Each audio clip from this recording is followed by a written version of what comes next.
Let's start the show. Hello and welcome back to the show, all over the show, which is what we are really. And that's just us as human beings. I mean, look at the planet, huh? We are really all over the show. And if you're new to the show, welcome. And if you're old to the show, also welcome. I mean, welcome back, because you're old. Anyways, welcome, and I hope that you have a wonderful time here. I really do. If you're not familiar, this is the show where basically 99% of it is totally improvised. I am not accustomed to preparing anything in this show, simply because I enjoy that wild ride of not knowing what's next, and I think that's the essence of creativity, isn't it? So I'm rather excited, That's the beauty of it all, is that, I don't even know what I'm going to say. And that's just every single episode, Obviously, I do have a little bit of planning. Like if I want to have a segment to the show, that's what I'm going to do. But for the most part, I just want to have a stream of consciousness, an uninterrupted stream of consciousness, just letting my mind go all over the place, and hence the name of the show. So welcome. If you don't know already, you're watching on YouTube probably, and if you don't know, you can also go listen to us on Spotify. And I say us, but I really mean me. It's me. It's all me for now. Eventually it'll be nice to have a producer. Once in a while we have a guest on. That'll be awesome, and I'm looking forward to that level of progress in terms of this content that I produce, the show that I produce, and it's fun. It's also fun to be able to say I produce a show, even though it sounds more glamorous than it is. All I did was set up a tripod, phone, microphone, phone. That's what I'm doing actually, is recording that. So I'm not gonna do like a behind the scenes or anything, but it's basically that's quite simple, really. So like I said in my first ever episode, you overthink so much that you create all these obstacles. You create the obstacles in your path, and it's like, no, but I don't have proper sound equipment. I don't have a proper camera. I don't have this. I don't have that. Like, yeah, okay, but start. So sometimes it's important not to listen to yourself. It's definitely important to listen to yourself, but not all the time, man. There's sometimes where you should just realize that, you know what, I'm just gonna crack on with it, and that's what I'm doing. That's what you're doing here with me. So I hope you can buckle up and take us along on the road, or come along with me on the ride, rather, not take us along. I mean, if I'm the driver and I'm not driving, then where are we going actually?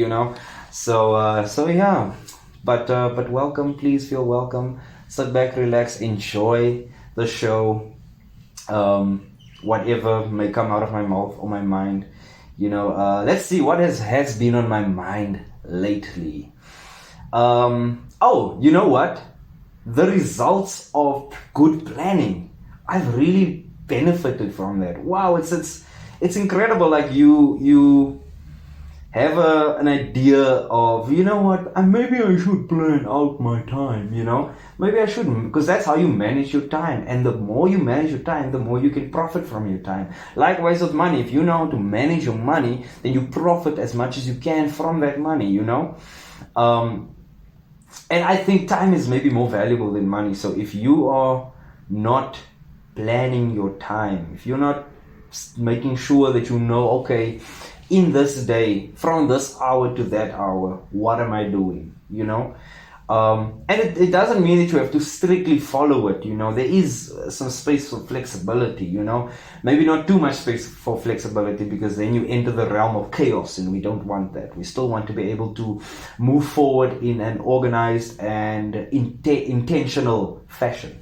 And so it's so funny, a lot of people, a lot of us, including myself, think it's amazing for somebody who is this, he does this, or she does this, and they also do this, they're also involved in this project, and they're also on this committee, and they have this job, but they also, have this hobby, for us, it's like, how do they do it all? How do they do it? Plan. They plan. That's all that it is. So why not? Why not take a page out of the book of people who have done it before? You know? And I mean, if planning didn't work, then we probably have forgotten about it as human beings. We probably left it behind, you know? But if you plan, if you're, you know, at work, you're like, okay, this is how my day is gonna go. I'm not just gonna work, lunch, work. You know, that's kind of a plan, but it's so vague.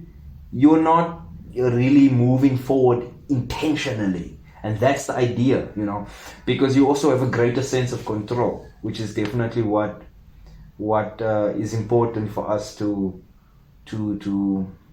do. I think that's quite important. So, especially if you're someone who has goals and you feel as though now I will be able to achieve that, you know, the best way to do that is to plan. I'm telling you cannot start a business without a business plan, for example. You know, you cannot do anything successfully without planning, unless you're counting on luck or fortune, in which case, you know, good luck to you. But I wouldn't count on it, because it's like you're leaving your fate in the hands of fate. You know, don't you want to be able to at least intend to do something, intend to succeed at something, and that's where planning comes in, you know.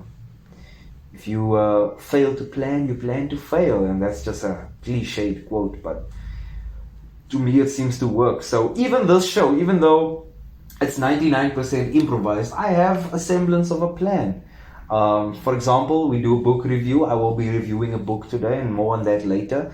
I have another segment where I will have ChatGPT spit out random words for me, and I will try as long as possible to actually speak about that particular word, or to treat it as a topic and try and break that topic down as far as I can, just to challenge myself, just to challenge where my brain can go, you know, because that's, you know, a mental exercise, and I think it's important to do that. That's how you stay fresh, how you stay tight, how you stay frosty.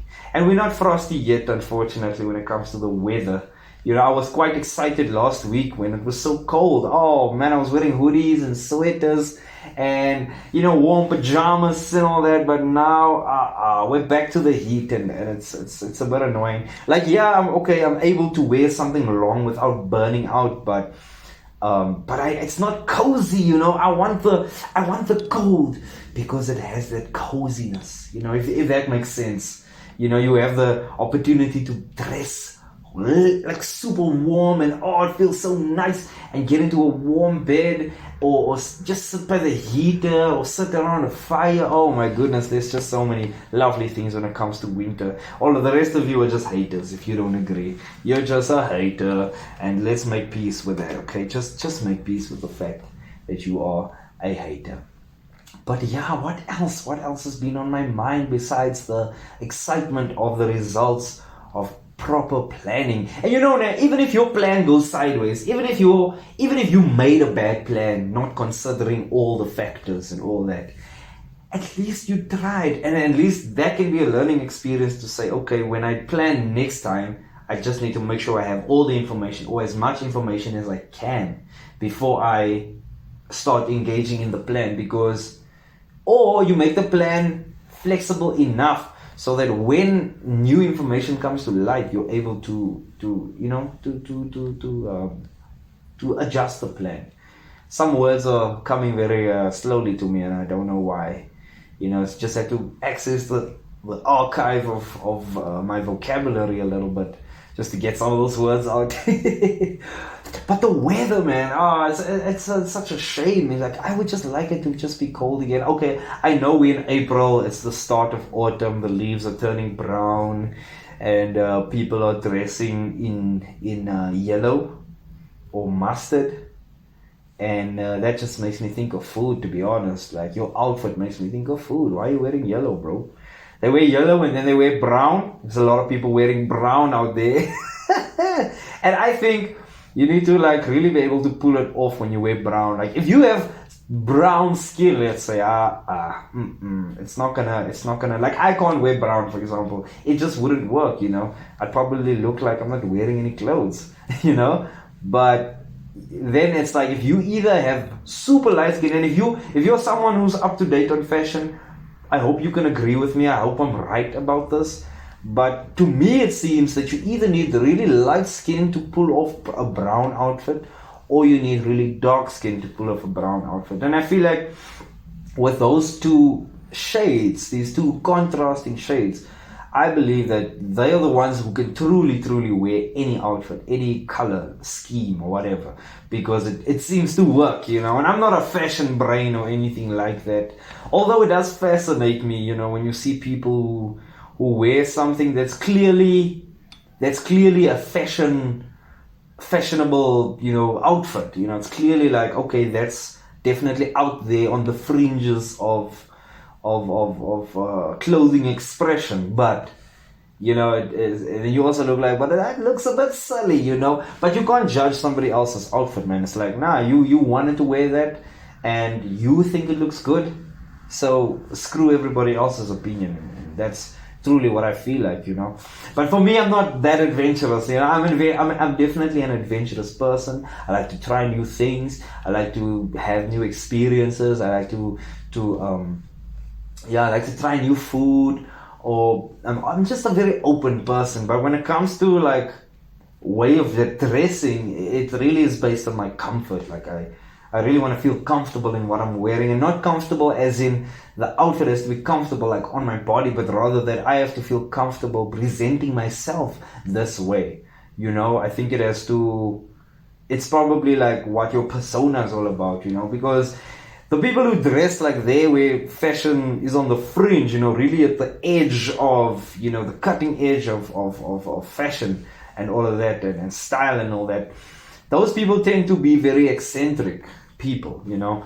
And while a lot of people in my life would agree that I am eccentric, I'm not that eccentric. Like, for example, I saw a man the other day, and it was a man, you know, he was a man, and his shirt was all like, his button, the only button that was open is down here, right?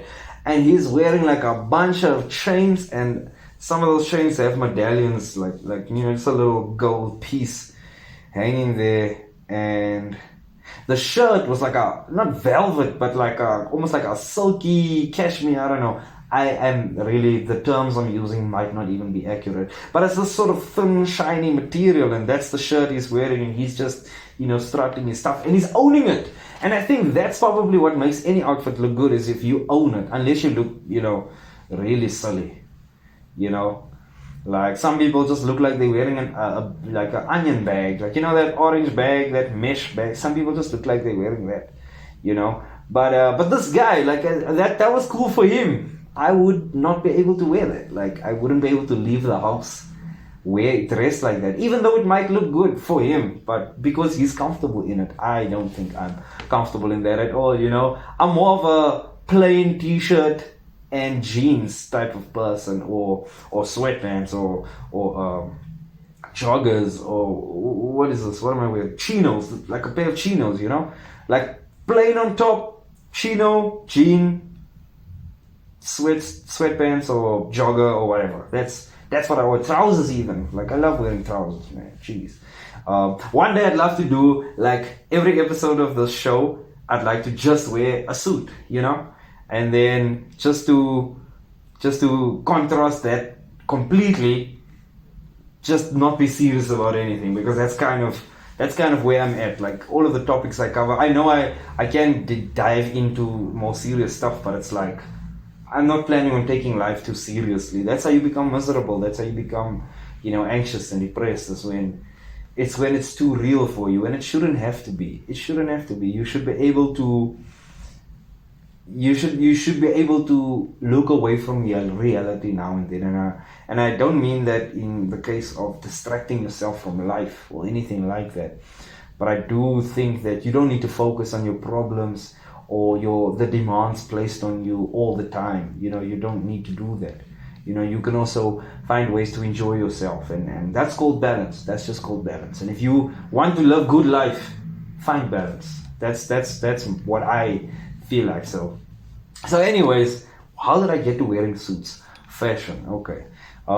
Yeah, I've just been having fashion on my mind, to be honest. Like, I was thinking, okay, I know that there's a certain way of dressing that I enjoy, which just keeps it simple, doesn't draw much attention. I don't mind drawing attention, but I don't want to draw attention in that way, you know. The way that I'm doing it right now is maybe the way that I enjoy drawing attention, because the feedback is so long, you know.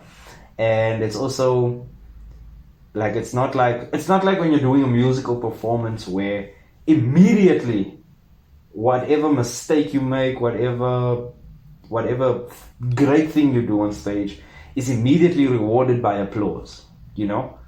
But this is different, and this is for me more comfortable, 100% more comfortable. And I'm sure a lot of people who create content feel the same way, you know, is that, you know, it's nicer to do it in this manner. But anyways, I'm rambling once again, so welcome to the ramblings of a madman. And yeah, I don't think I'm mad, but a lot of people think I am, so.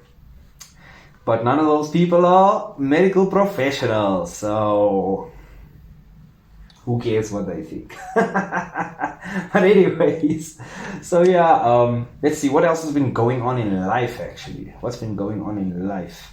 Well, today marks a week that I am in possession of my driver's license. And, you know, I have to say, still not excited. I thought at some point I'd be excited or proud of myself, you know. I guess I'm struggling to be proud of myself. You know, if I think about it, actually, I've never actually been proud of myself for anything that I do. That's a funny thing. Maybe my brain is broken in that sense, you know. But let's explore that a little bit. Why would it? Like, if I just think about it, you know, receiving prizes at school for good, like, marks, good academic performance, or winning a tennis match, you know, because I used to play tennis in high school. That was super fun. I'd love to get back into that, actually. Yeah, just, you know, winning a tennis match, that's a big deal, you know. You won. You were the superior player on the day. But I was never, like, excited or proud of myself to win, man. And then even when, you know, you do a music exam and you crush it, you know, you get like in the 90% of marks and all that for your music exam, and then it's like, nothing, you know. So I don't know. I don't understand it. I don't understand why. Maybe you can weigh in if you are someone who understands how this works mentally, you know. But let's look at pride in general. You know, what is pride? I guess pride is that satisfaction. So I wonder, if I don't have that satisfaction, what will provide that satisfaction? You know, what level of achievement will be enough for me? To be honest, I don't even think about it that way. Like I'm not pursuing success for the satisfaction of success, but rather just what that success affords me, what that success makes available to me, you know. So in a sense, success is really just the door that is open to other things that I can explore, you know. I mean, I like the idea of having full access to life, you know, where things in my life are not closed off from me, but rather that I can access it. You know, like, for example, look at like a celebrity or a major sports athlete or something. That person has an insane amount of money, right? But that person walks into a shop, let's say it's your shop, and you have like clothes, and that person's like, I'd like these clothes. And then you say you can have it for free. You know, you give it to him for free. It's like, that's the last person you need to provide something for free. Like, why not give it to somebody who can't afford it, you know, who would benefit more from receiving that as a gift? So it's like, are you really?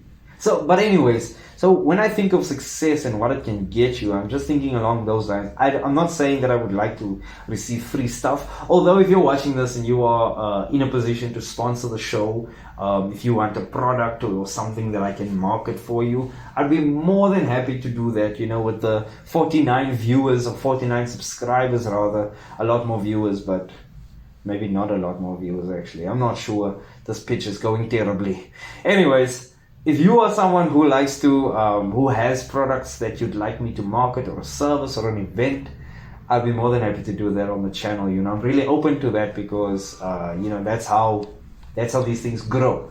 But anyways, we're also soon we're gonna take this show into its next phase, which is just a phase of a change of equipment.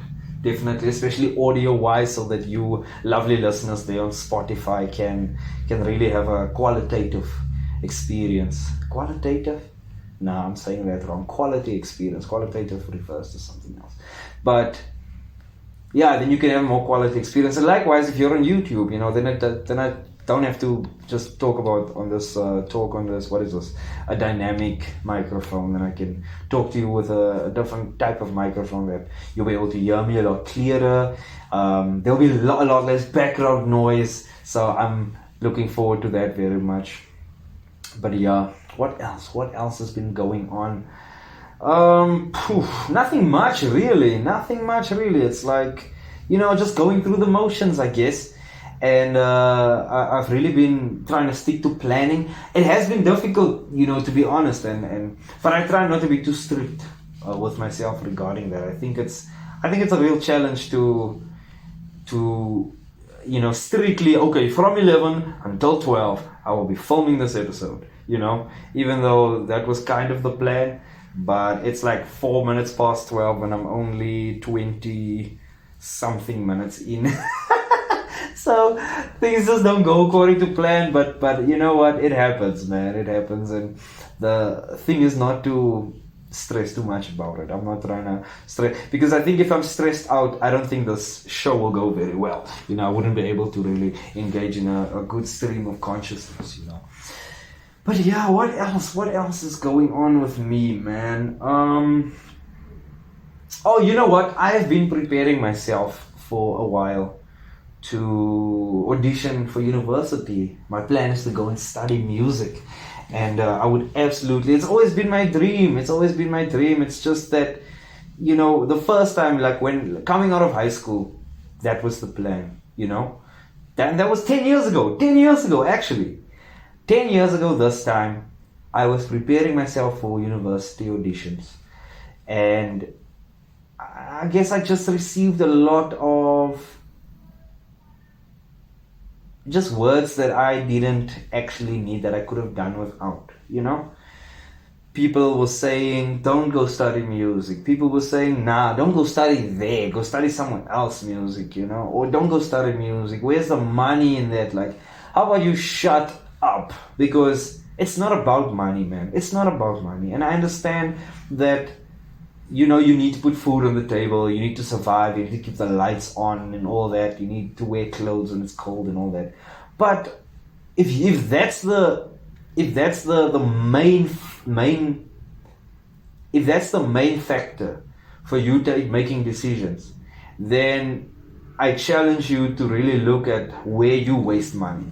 Because it's like, why should I be miserable? This is another point. And I've realized this for the past 10 years now. I'm 27, turning 28. I've been out of high school for 10 years. This year's actually my 10-year high school reunion, So it's like, I was just basically discouraged from going to study music, And I did my audition and I crushed it. I got accepted. And I decided to go study something else, Idiot, Just one of those moments you travel back in time and just slap yourself, just to knock some sense into yourself, But maybe it's for the best. Everything happens for a reason. Maybe I didn't have the work, actually definitely I didn't have the work ethic needed to succeed in studying music, Definitely not. And now I do. I feel like I do, I've been, I'm not disciplined in many things, but I am definitely disciplined when it comes to music. It's something that it doesn't even feel like hard work to me to practice and to have your forearms screaming because you practice too long, like that's fun for me, So I'm super excited, man. I decided that in 2025 I will go study music and nothing and nobody will stop me. I'm also going to apply for a bursary because because I'm not necessarily in the financial position to pay for studies, nor am I in a position to have my father pay for me. That wouldn't be right. I'm not in that place in my life where his responsibility is for me to be educated. No. This needs to be something that I take care of myself, and so I'm aiming at getting some financial aid, and 100% gonna go study music. Come hell or high water, I will go study music in 2025. And I'm looking forward to it. I think about it every day, and I guess that's what pushes me to practice and prepare myself, for that. And I guess I'm on the fence as well when it comes to what exactly, because when you go study music, apparently you choose two instruments, and as you may or may not know, I play more than two instruments proficiently enough. So it's difficult to really decide, like, what am I gonna do, but yeah, it's just curious. And then, but I know definitely number one is the piano. And then I was thinking maybe going into conducting. I really love conducting. It's something I already do, something I've been doing. Maybe for the past 7 to 8 years, I've been conducting, whether it's poorly or not. The first few years it did go rough. There wasn't much of a learning process, until I started taking it more seriously. And that's kind of where the work ethic started kicking in my life. I would say, like, when did things get real for me? When did I start taking life seriously? Or rather, not seriously, but more seriously, and taking myself seriously and really focusing on goals, actually writing down some goals and working on pursuing them. It was definitely before COVID entered the group chat and then just spoiled everything. Everyone saw me left the group, But I think it was in, what's this thing? Yeah, I think 2019 I started taking life really seriously. Funny enough, that was the year I finished my first qualification, and we will not talk about that because it's boring as hell. Boring for me, actually. Yeah, it's super boring. But anyways, so now I'm really focused on that. I'm preparing myself, on the theory side. I'm preparing myself on the practical side of music, and I just can't wait to dazzle the people. That's kind of where I'm at, and hopefully, like I can, keep you apprised. Just keep you with some updates. Going forward. Like, I'll let you know when I've applied. I'll let you know if my application has been accepted. I'll let you know if my audition goes well, and because you have to audition, obviously they have to see, can this person play. They don't want some frauds to say, I play the piano, and then you bing, bing, bing, bing, bing, bing, bing, with one finger. Bing, bing, bing, bing, bing, bing, bing, bing, bing, bing, bing, bing, bing, bing. I know you feel like I don't have to finish the song, but I'm gonna. Bing, bing, bing, bing, bing, bing, bing, and then we go. Bing, bing, bing, bing, bing, bing, bing, bing, bing, bing, bing, bing, bing, bing, and then they clap. And then I'm like, thank you. I will be getting a full scholarship, please. And then they will be like, get the hell out of here, because like, what did you just do? But yeah, I'm looking forward to it. I really, it's gonna be a big challenge for me as well, to really practice harder even. That's what the challenge has been. And now that I have this date in mind, in 2025 I will study music. In late 2024 I will audition to go study music. So it's been really pushing me that every single day I practice, so that when that time comes, man, come on, I'll just be I'll just be crushing it, and that's the plan. That's the plan. And the only way you can have a plan, you have a plan, and you have objectives, and you have milestones in your objectives. Okay, so for me, it's just practice every single day. Make sure you finish this piece by this time, finish this piece by that time, work on your skills, on your technical work, and all that stuff, and also make sure that you know all the various theory questions that might be asked. So I'm looking forward to that. Honestly, I cannot wait to finally be around my tribe, and by my tribe I just mean musicians. If you're a musician, you are a part of my tribe. If you're someone who obsesses over music, and you love it when you see somebody perform super well, that's just the best thing ever, is to witness that, to watch someone. What it is, what engages me about musical performance, especially when you watch it live. And yesterday there was a concert live, but I didn't get a chance to watch it. I just things just didn't pan out for me to go and watch it, and I would have loved to watch it. The Odeon School of Music Camerata, it's a string orchestra kind of, and they had a nice presentation that they delivered. And I would have loved to go, but it just didn't work out like that, But anyways, when you see live music, and sometimes it's just enjoyable, sometimes it's like just beautiful, like wow, that's a beautiful piece of music. But sometimes there's something about the performer or performers that grips you, it captures you.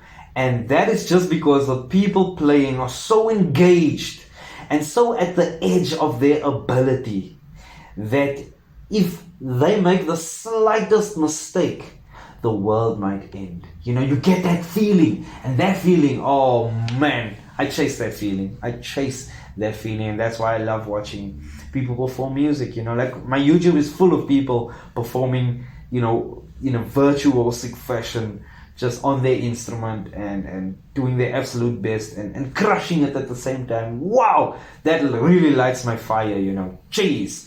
But anyways, so we have a bit of a segment here. I think this is a good time. We're about halfway into the show, and I have ChatGPT open here, and I'm going to ask it to give me 5 random words. Maybe we'll do this so now and then. I think that'll be cool for the show. I'm just trying to think of what can I call this game. Let's call it, I got nothing. Anyways, let's see. I'm just gonna say, give me 5 random words, and then I will try to have a topic on this. What? Okay. I'm gonna put the words on the screen for you as well. I don't even know what half of these words mean. I can see how I'm gonna have to, go look for some definitions. Okay, the first one is serendipity. Serendipity. So yeah, I think what ChatGPT has just done is expose my serendipity. Serendipity. I see there's a movie called Serendipity. That's weird. Let's see. An aptitude for making desirable discoveries by accident. Okay. So it's like so it's something, so it's fortunate. Let's see. Serendipity is fortunate, unexpected discovery. So when you're like walking down the street, I guess, then you pick up, 5 rand. You're like, hey, I got 5 rand. Now I can buy, I don't know what you buy with 5 rand, to be honest. Yeah. Okay. So let's try. This is the challenge. Okay. Serendipity, meaning like it would be serendipitous to stand in the queue at Pick n Pay, and the person behind you is Joey Rasdeen, and then he's like, "Hey man, I see your show on YouTube. I've seen that. You should come with me on tour. We can do some stand-up together." And I'll be like, what?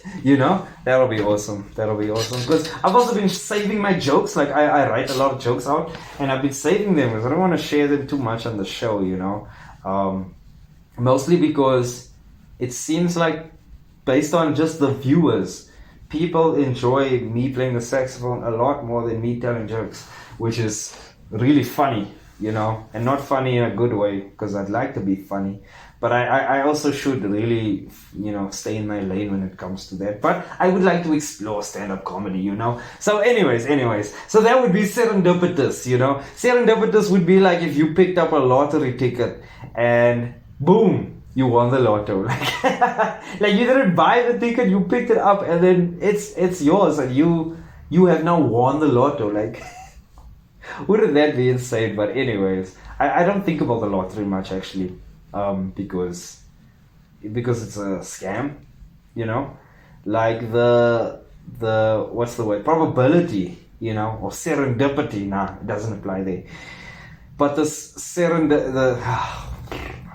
the probability of you winning the lotto is so small. Yet it's like, okay, I'm gonna buy a ticket, and you buying a ticket literally contributes to the lottery that gets won by somebody. So, you know, if you're not the winner, what you've basically done is you donated money to make somebody else rich. And not just that, it's an even bigger scam, because the government has a tax for lottery. When you win the lotto, I think it's something like 45% or 47% of your winnings is taxed. So so you win R1 million and you only leave with like 553 rand. You only leave with maybe just over half of that. So it's like, well, what's going on? You know, you have to question it. It's like, okay, here's an idea. We're gonna get a bunch of people to put money in together for a chance to win the pot. But whoever wins, we still win, because we're the government and we're gonna take half of that money away. You know, come on. You're really gonna engage in that scam? But anyways, and that's probably the nature of gambling, right? And you know what they say when it comes to like casinos and stuff, the house always wins. So even you playing poker and you're playing against the dealer, or I don't know, does the dealer play? I really don't know. I don't know much about poker, but poker also a very fascinating game. But you play and then then you lose your money, and before you know it, you know, your wife has left you and you are homeless because you have a gambling addiction. And that escalates fast, doesn't it? So I suppose that would be unserendipitous. I wonder what's the opposite of serendipity. But anyways, I don't think I stayed on topic very well, huh? For that one. Let's move on.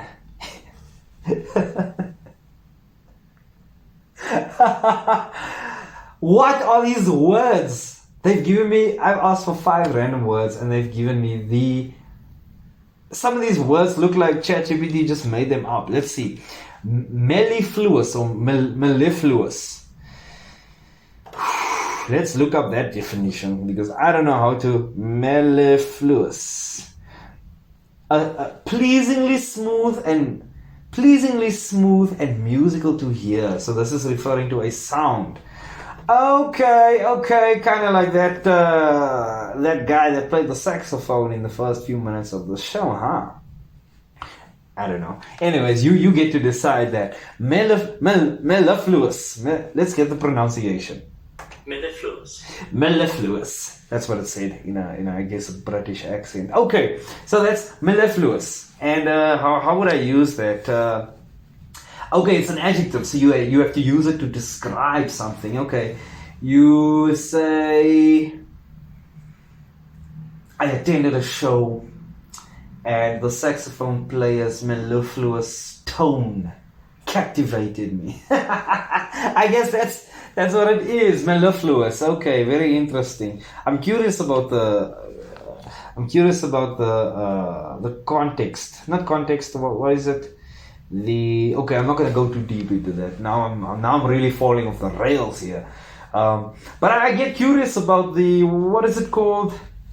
It's almost like the study of bugs. That's What is the study of bugs? Let's just do a search. What is the study of bugs? Study of bugs. Or insects, I guess, is called entomology. I should have actually just searched the word that I am looking for, which is etymology.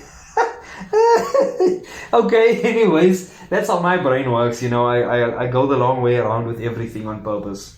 Not actually on purpose, like you would think, okay, 10 plus 1 equals 11, right? That's how you get to that answer. For me, 10 plus 1 is like, okay, half of 10 is 5, plus the 1 is 6, you have 5 left. You add that, and then how is it going to be 11? No, I'm not sure. Let's see, okay, what if I do this where it's 6, and 6 plus 4 is 10, plus 1 is 11, and that's how I get 11, And that's how I do math in my brain, but lucky for you, I do it much faster than what I say it. But anyway, so I'm always curious about what the etymology of certain words are, For example, I found this out the other day, or not the other day, but a while back, and I think about it often actually. The word sin. We use the word sin to, a lot of times, the word sin is used to sort of shame you, to shame. Like, Game of Thrones, vibes. But it's like the word sin, right? Like, we know what it means. It means to transgress. It means to break the rules, right? It means to do wrong, to do stuff you shouldn't do. Okay, that's, whether maybe it's transgressing a certain moral line or whatever. That we can safely take that as the, an Xavier definition of sin. But the word sin, ne?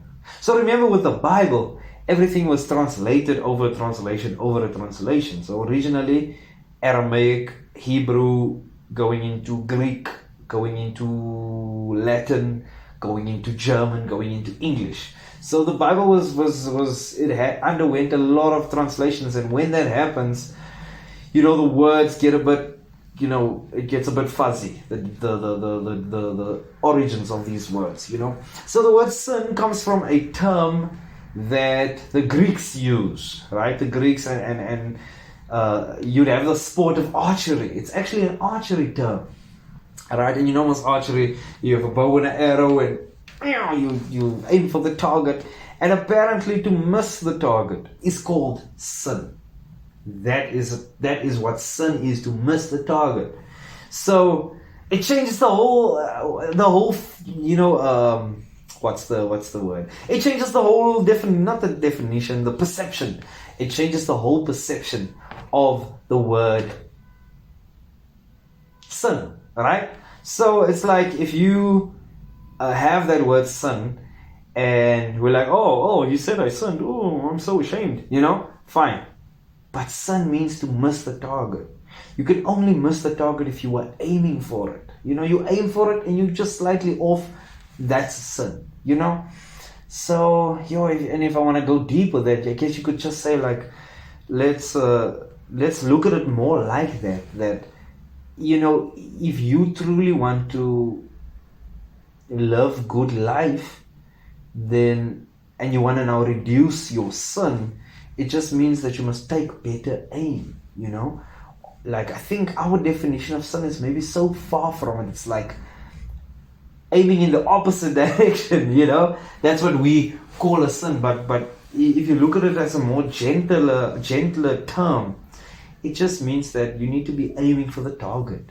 And you're gonna miss, which means you're gonna sin, but at least aim for it. So it's all about the attempt. It's all about the effort that's made, right? Okay, but we're going too far on that mellifluous. I want to see if there's another way I can use that word. But I guess I can just incorporate, or I'm just going to try and incorporate it into my vocabulary to be mellifluous. I think I'm going to compliment somebody like that. The next time I hear a musician play something, I'll be like, wow, you really, I really, no. Where you just talk about like, oh, her voice, her mellifluous voice really carried beautifully over the orchestra or something like that. I don't know, but basically it's a pleasing, smooth sound. So there has to be a smooth sound, I guess. So let's see what could be smooth. Yeah, I guess singing. You know, when certain singers sing, you're just like, wow, that is so smooth. Like, you know who sings really smooth is Luther Vandross. Oh my goodness. You know, listening to Luther Vandross is kind of like just honey being poured into your ear, you know. It's like you know, when warm water goes in your ear, you have that moment of like, you know. Or when you like, you know, you're cleaning your ear and then that earbud somehow touches some area in your head and you're just like, oh, it feels so nice, you know.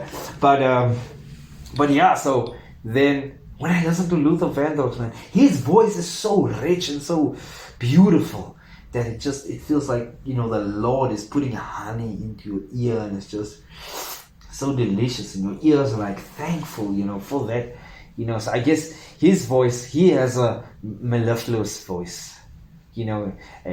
Yeah. Who else? What else? I think, you know, Miles Davis. I would say that, you know, the mellifluous trumpet sounds of Miles Davis. I don't think I'm using this word properly, but it's okay.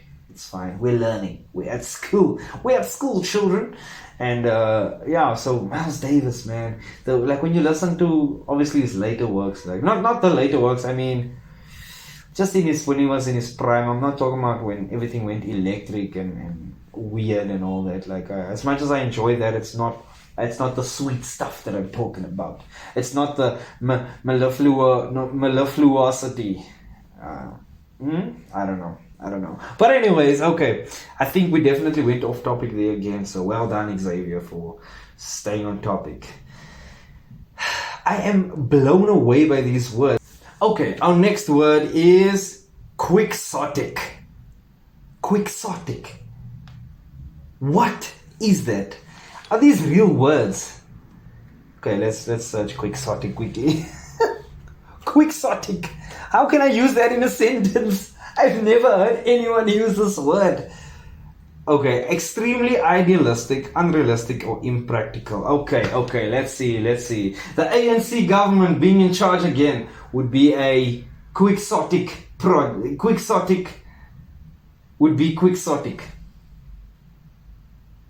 No, that's just wrong. Okay, let's try again. Okay. Expecting the ANC. No. It needs to be... Yeah, I mean, I'm trying to use it. It's an adjective. So if I use... So it has to be quixotic something, right? So I'm trying to use it to refer to something. So if I'm saying idealistic, unrealistic, or unpractical, and impractical, unpractical. Where do I come from with this English? Let's see. I'm not even sure. Let's see. I'm just gonna put it in terms that I understand. Like, for example, you speaking on stage, opening a comedy show for Riyad Musa is quixotic. No, man, I don't want to say is quixotic. Let's see. We move on. Ephemeral.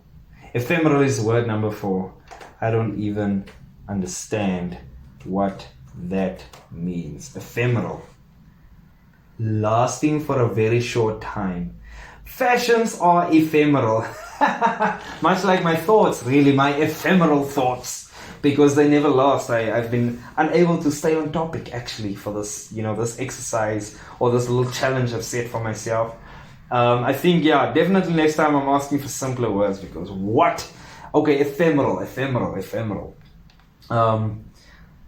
So you welcome to the show where you listen to my ephemeral thoughts. Sounds like my dad has just arrived home. Pay no attention to him for now. Let's stay on the line for the next, 8 to 10 minutes. Anyways, so what else is ephemeral? It looks like an ephemeral plant. So it's also a type of plant I definitely regret the segment. Bucolic is the next word. So ephemeral is basically we describe my thoughts, because my thoughts are not lasting long at all. We struggle to stay on topic. Bucolic, relating to pleasant aspects of the countryside and country life. Okay, we are gonna move on from this section. I am totally out of that. Okay, let's move on to a book review quickly. And this week I want to review Man's Search for Meaning by Dr. Viktor Frankl. And if you haven't read this book, please do. This book is, I know I'm not sure where, probably in Germany, this book is required reading at school. And this book in particular is extremely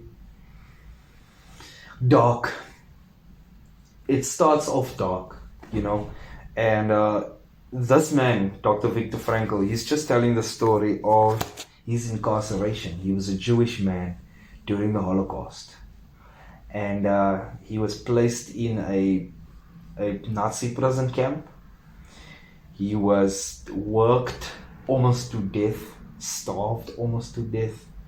He describes a scene where they are expected to dig trenches, but it's snowing, it's icy outside, the soil is hard. You don't have shoes to wear, and you're not wearing a jacket or anything. You're just wearing, that stripy pajamas that prisoners wear.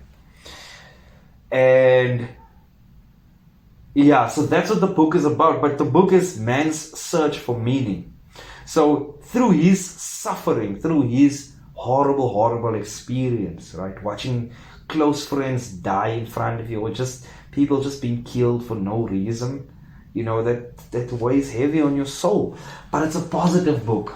I'm telling you that now. It is a positive book because it shows you what the true purpose of life is, which is meaning. What is the ultimate pursuit in life? It is meaning. Because meaning is what sustains you when things are not going well. You cannot depend on happiness. That is why the pursuit of happiness is maybe in some sense a futile pursuit.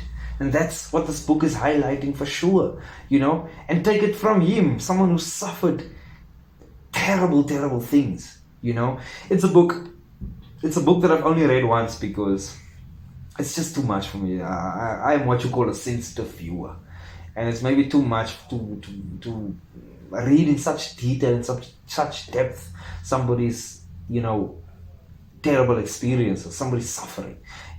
But we have a few points here, a few points if you'll allow me. The first one is the search for meaning, right?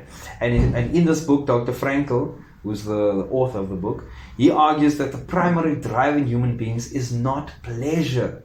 The pursuit of pleasure was an established idea from the time that Freud was, Freud's works came out, where, he was a psychologist, one of the first psychoanalysts, and he believed that one of the primary drives of human beings was pleasure. And you can understand why he would think so. Most of us probably think so. It's like everything we do is in the pursuit of pleasure, but it isn't, because pleasure is fleeting, right? It never lasts long. As soon as your pleasure is satisfied, then what do you have left? You have nothing left to pursue, right? So what keeps people going? But he suggests, or even like power. So who is it? Adler. I don't know. Is it? Adler was also one of the first psychoanalysts, and he was actually like a priest. He did like confessions and that kind of stuff, or counseling for a lot of people. And he believed that the primary pursuit of human beings is also power.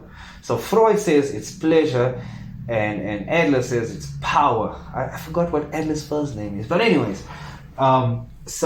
But what Frankl suggests, and I think Frankl is also maybe a psychologist or a psychoanalyst or whatever, but he believes that the primary drive in human beings is the pursuit of meaning, right? And he emphasizes that even in the most difficult of circumstances, individuals can find meaning and purpose in their lives. And that's such a big point, because there's so many people who live prosperous lives but are totally miserable, so that kind of kills the whole idea of pleasure and power. If all your needs are met, if all your desires are met, and you are in a position where you have ultimate influence over your life, your life and your circumstances, how are you not happy then? How do you not have joy? And that just means that those two ideas are wrong. The idea is that meaning is the primary drive of human beings, because that is what makes someone who's suffering unnecessarily and suffering to no end. There's so many people out there who just have a bad break, and then it's a bad break after a bad break after a bad break. That's where the saying comes from: when it rains, it pours. Because there's so many people out there, and I'm sure you've experienced that as well, where you are experiencing such a severe set of circumstances, and then something comes along and just wipes you out again. Oh my word! I think about what happens. There's coastal places where people live, where an earthquake takes place.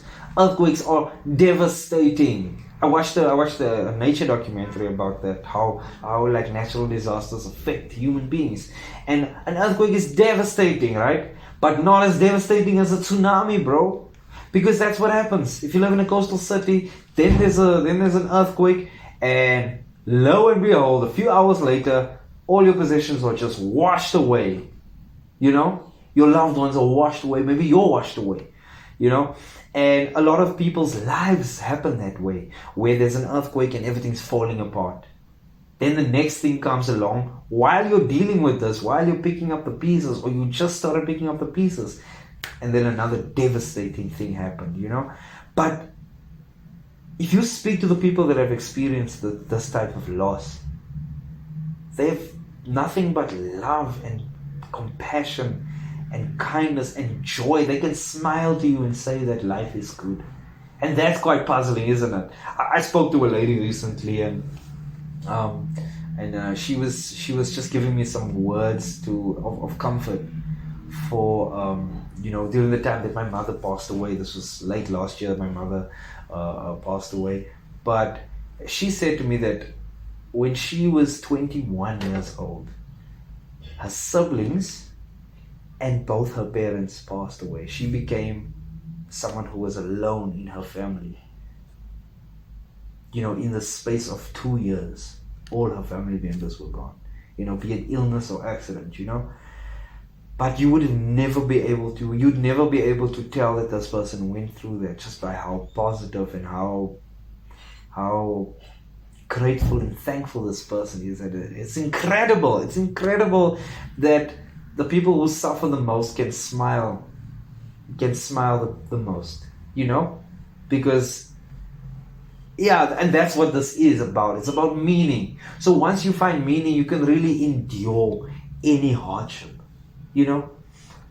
Okay, we move on to the next point: trials and triumphs. So in the book, Dr. Frankl recounts his experiences in the Nazi concentration camps, which is what I mentioned to you earlier, highlighting the extreme suffering and dehumanization faced by prisoners.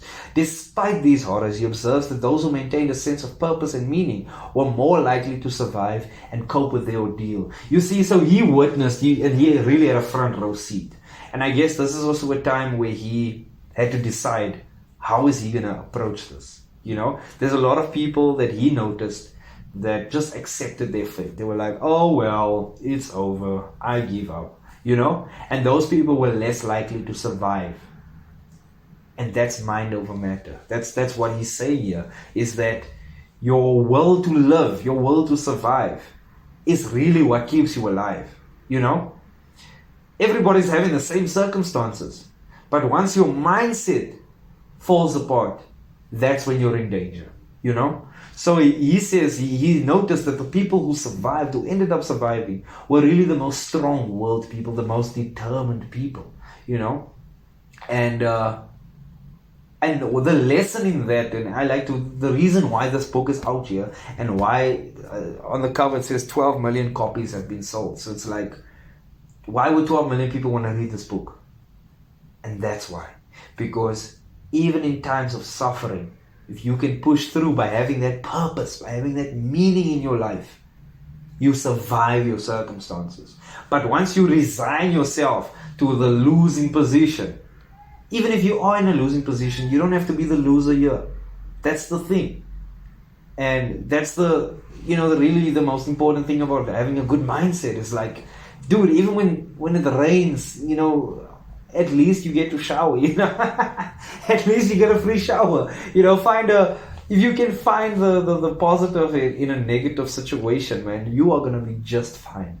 I believe that, and that's how I try to approach life. Sometimes you're just down, man. You're down and out. Your circumstances are not ideal, but then you just try and look for. And I think it's as a result of reading this book. It's like, first of all, at least it's not as bad as living in a concentration camp. Second of all, the people that survived the concentration camps found a reason to keep going. They found a reason because their lives depended on it, and that is what's beautiful. So what if we acted like the getting through our circumstances had our lives depending on it, or rather our lives depended on us getting through our circumstances? Because I don't think our circumstances are that bad. My worst circumstances are really not that bad, not as bad as watching people die around you and you're not even certain if you're going to make it, but you're going to try and survive, hold on as long as possible.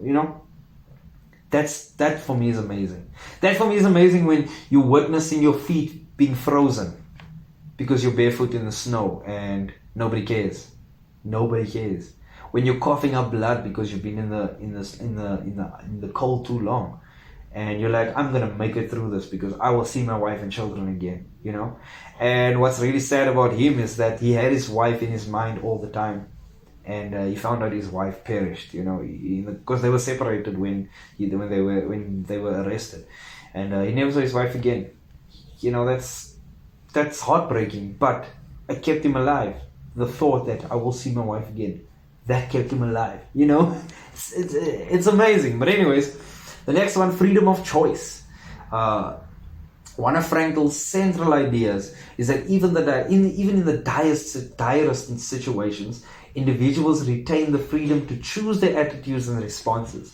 While external circumstances may be beyond our control, we can always choose how we interpret and react to those situations. So one of the cruelest things that they did in the Nazi prison camps was that they let some of the prisoners be in charge of other prisoners. And the cruelty that those prisoners who were in charge of other prisoners displayed was worse than the cruelty displayed by the guards who work at the prison. And that should really tell you something, is that don't be thinking that you are the person in the scenario who wouldn't be the cruel person, first of all. There's a lot of people who would be put in that position and just end up being the cruel person, and that's one of the things. But anyways, you still have a choice, and the book highlights a lot, very often. It's one of the central themes, and that's all that I'm sharing with you. One of the central themes about this book is that even in the worst cases, even in the worst things are happening around you, you can still choose how you respond and how you react. You're not necessarily, even if you're a victim to your circumstances, you're still not a victim to your circumstances. And I love that idea. I love that idea because it's like you are still you. You are still someone who can think. You're still someone who can decide. You're still someone who can choose. And that is empowering. Even when all your power has been stripped away from you, even when all your individuality has been taken away from you, because that's what happens in prison, right? You just receive a number. You are no longer a person with a name. You are an animal with a number. You are that number, right? And if you die, all that means is they just scratch that number off the list, So it's like they've taken your humanity away. But even then, I decide how I want to live. And that's the beautiful thing, But anyways, there are a couple more, but I think the last thing I just want to get into is post-traumatic growth, right? So through examples and observations, Dr. Frankl illustrates how individuals can experience growth and resilience even after enduring intense suffering, So a lot of the times we think about post-traumatic stress, which is like trauma. I'm traumatized, and a lot of people have trauma. A lot of people have experienced absolutely horrific stuff when they were children or even as adults, and they were never the same after that. But what is being said here is that, or what is being illustrated actually through his own story and the story of other Holocaust survivors, is that after the trauma, there's still growth. In fact, that might be the thing that you needed to grow to where you need to be, And that's how you make the best out of a bad situation, is that you take that horrible experience and you use that to say, I will be a better person than what I experienced. I will overcome this. I will share with the world how important it is to find meaning, because that's what his mission has been, is that you must find meaning. Because when it's bad, and it will get bad at some point, that's just life. When it's bad, it's not going to be so bad. You're going to make it. You're going to survive. And I think I will just leave it there. So thank you so much for listening. Thank you for watching. And I'll see you again next week.